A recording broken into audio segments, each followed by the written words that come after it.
Hello and welcome to Team Blush and welcome to part 7 of the KA24E Turbo series. In part 6, that was not a hoax. We have finally gotten our ARP head studs. This was a 6+ month long wait to get these, and now that we have these, we can go ahead and install our head onto the block that we have been working on in the series. As you can see in front of me, we have a disassembled KA24E head. This is not the head from the S13. Off camera, we went ahead and we sourced another KA24E long block, and this is the spare head that we pulled from it. In this video, we are going to be attempting to get the head bolted down to our block that we have been working on, and we are going to try and get our timing kit installed. So I think that's what we're going to limit this video to. We're going to see how long that takes, and if we have a little bit more time, we may end up getting into this black box down here. This is the turbo manifold, and it might be cool to get that installed and mocked up for you to see. So with that said, let's go ahead and start getting this head installed on our block. Jumping right into it here, we waited long enough for these head studs and we're not about to wait around any longer to get them installed. Prior to installing these, we went ahead and cleaned the holes that they thread into with some brake cleaner and some compressed air. And there is some discussion online on whether or not to use the lubricant provided by ARP on these bottommost threads here. In our application, we opted to follow the instructions provided by ARP in the box and not use the lubricant on these bottommost threads. In the instructions that were in our box, it was only indicated to put lubricant on the topmost threads, the provided washers, and the provided nuts. But it is, of course, up to you whether or not you want to use the lubricant on the bottommost threads in your application. Moving right along here, we can go ahead and get our head gasket. This is a KA24DE Cometic head gasket. It will require a little modification to work on the single cam, but this is how they did it prior to the new MLS head gaskets coming out for the KA24E. We just went ahead and decided to go with the tried and true Cometic instead of potentially going with one of these newer head gaskets that have not been run on many platforms. As far as the modification goes for this head gasket, it's really simple. All that we need to do is cut these 2 points right here that we are showing you right now. This is just because with the DE head gasket, it accounts for the KA24DE timing cover, and that will not work with the KA24E timing cover. Otherwise, they are exactly the same. So if you simply cut these 2 points and separate it, it will work with your KA24E application. And here's just a quick little look at how the head gasket will look once you are done cutting it. All of that space that no longer has head gasket, we will go ahead and RTV silicone when we are ready to put the timing cover on. Before putting our head on the rest of the way, we wanted to go ahead and get some of these timing kit components put onto the front of the block. Really simple. This first piece is the timing chain guide. This is held on with 2 hex bolts, and it is recommended for all of these timing chain kit components to bolt them in with blue Loctite on the threads. Our second component here that we'll be bolting onto the front of the block is the timing chain tensioner arm. This is held on with 1 hex bolt, and again, put some blue Loctite on the threads before you go and bolt it down. Our kit provided us with a new lower timing chain gear, so we're going to go ahead and get the oil slinger, the oil pump worm gear, and the old timing chain gear off of the crank here. This worm gear was a little bit of a pain, so we ended up using a puller to go ahead and get that off of the crank. With that worm gear off, we set about to getting that new lower timing chain gear hammered onto the crank here. And this is a good time to make sure that you are at top dead center and ready to set the timing on your motor. As you can see, these keyways on the top of the crank here need to be facing at the 12 o'clock position, and the first cylinder, the cylinder closest to all of your timing components, needs to be at the top of its stroke. Then, before moving back to the head installation, we're going to go ahead and install a timing chain tensioner. This specific one is a Martin Industries ratcheting timing chain tensioner. This is a bit of an expensive piece, but it comes highly recommended by the KA24E community.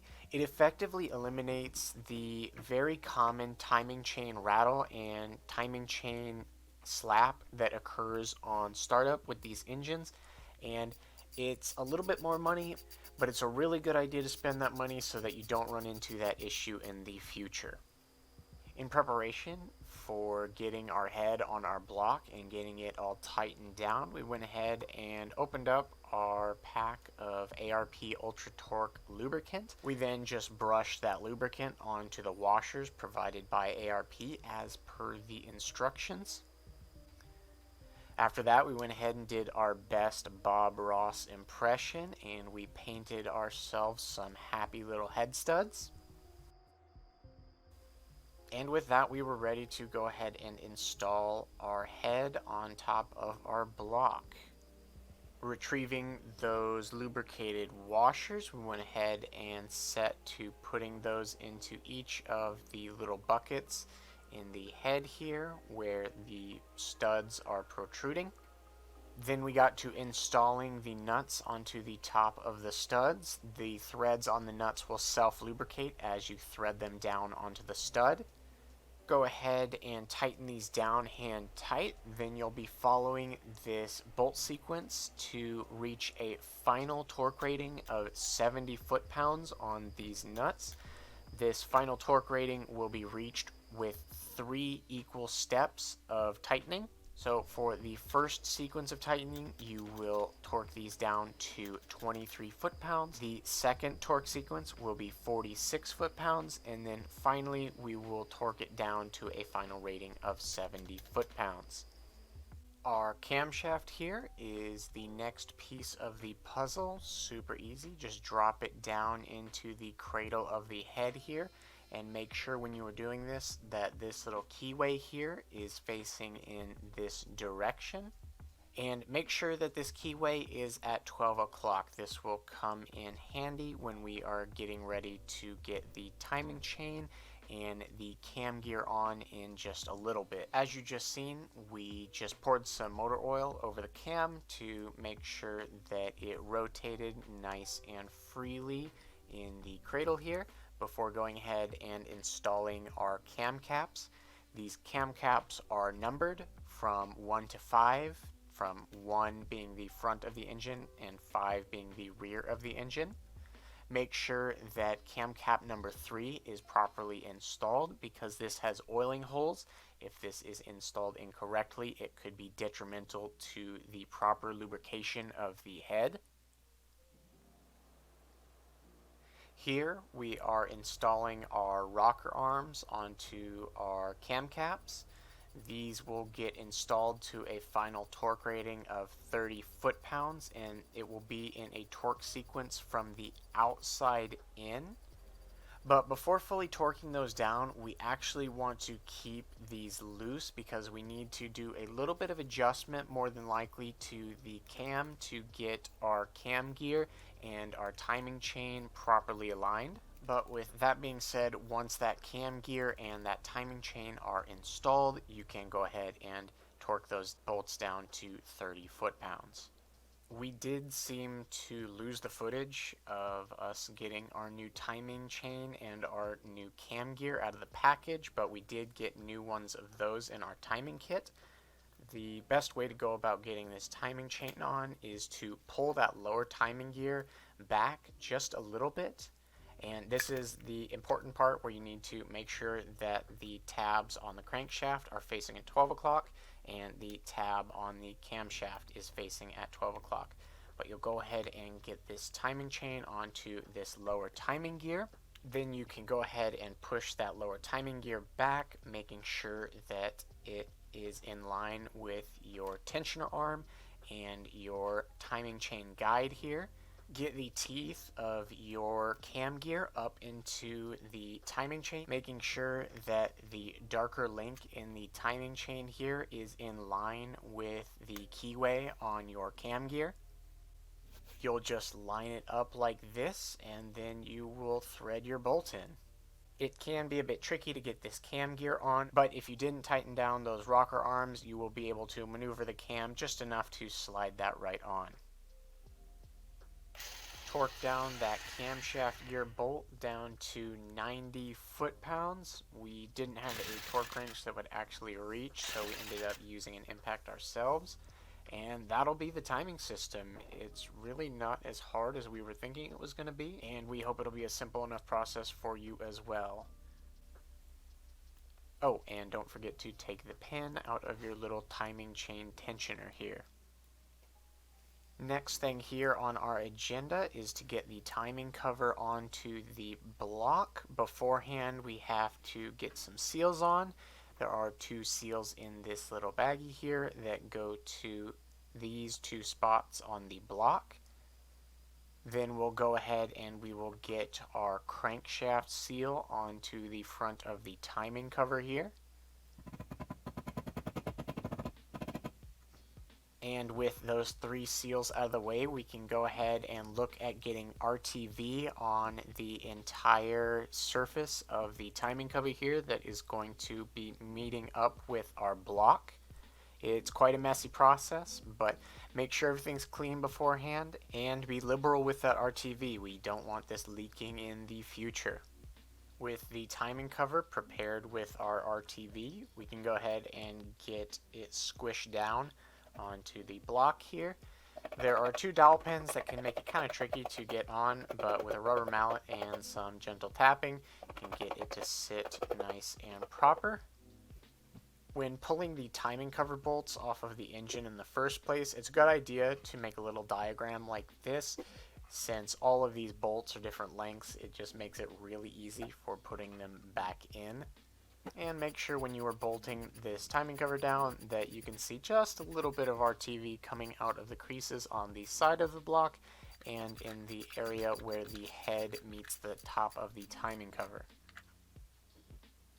For whatever reason, after that, we decided that we just had to get this new water pump onto the front of the timing cover. So much like the timing cover itself, just go ahead and RTV the edges of the new water pump. We used a specific RTV for water pumps and thermostat housings. So we'll go ahead and get that on, and then we will bolt it down before moving to the final step of getting this timing cover on. And that is to get this crank pulley installed onto our crankshaft. This slips over the crankshaft and is indexed on that little keyway that we have been keen to keep at 12 o'clock during this whole procedure. It'll just slip over that keyway, and then we'll go ahead and impact that on to walk it down the crankshaft, and then this will be torqued down to a final specification of 90 foot-pounds.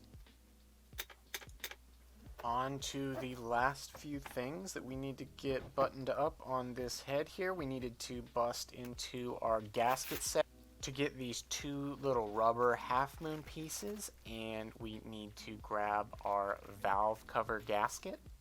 And you don't see it, but we also grab the gasket that goes on to where our oil filter housing bracket goes. You'll see that here in just a second. those little rubber half moon pieces get a good bit of RTV on the edge here, and then you just kind of squish them down onto your head. Unfortunately, we do not have the valve cover bolts at the moment, so we will not be able to get that tightened down, but we will get that done in the future. Here is some footage of us putting on that oil filter bracket with the gasket. There's only one way to put this on, so don't worry about mixing up which direction this is facing when you bolt it onto the block. And that honestly wraps it up for getting the head and timing kit installed on this engine. This last little portion here is just a bit of fun. We wanted to get the turbo manifold onto the engine just to kind of see how it looks mocked up. And of course we have our On3 Performance turbocharger. Thinking we're going to go ahead and call it there on this video. We'll have a video on this channel that is short for once. That will be nice. Pretty crazy how quickly things get put together once you finally get those head studs that you've been waiting 6 months for. And during the making of this video, we think we've really gotten a good grasp on a workflow, on actually getting work done, editing our videos, and doing the voiceover. So please, down in the comments, let us know how you felt like the flow of this video went. We think we got some pretty good cohesive information in this video while continually keeping the pace moving on it. There is still some stuff that we have to wrap up on this engine. Like we said, we still have to get the bolts for the valve cover on our engine in the car.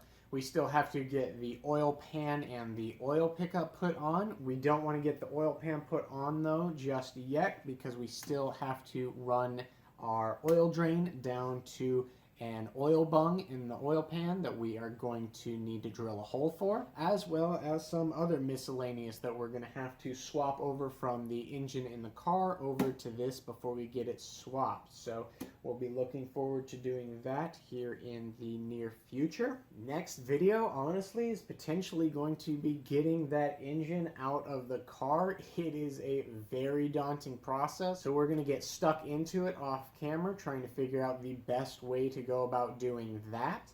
If you have any questions, comments, or concerns, just drop it down in the comments below, or alternatively, head over to our Instagram at team.blush. That is probably the best way to get into direct contact with us. And we also have been trying to do a lot more behind the scenes content and other fun stuff like that over there, so please go ahead and check us out. As always, we hope to see you in the next video on the channel. We hope you are having a good day or night, depending on what time it is for you as you are watching this video. And as always, take it easy.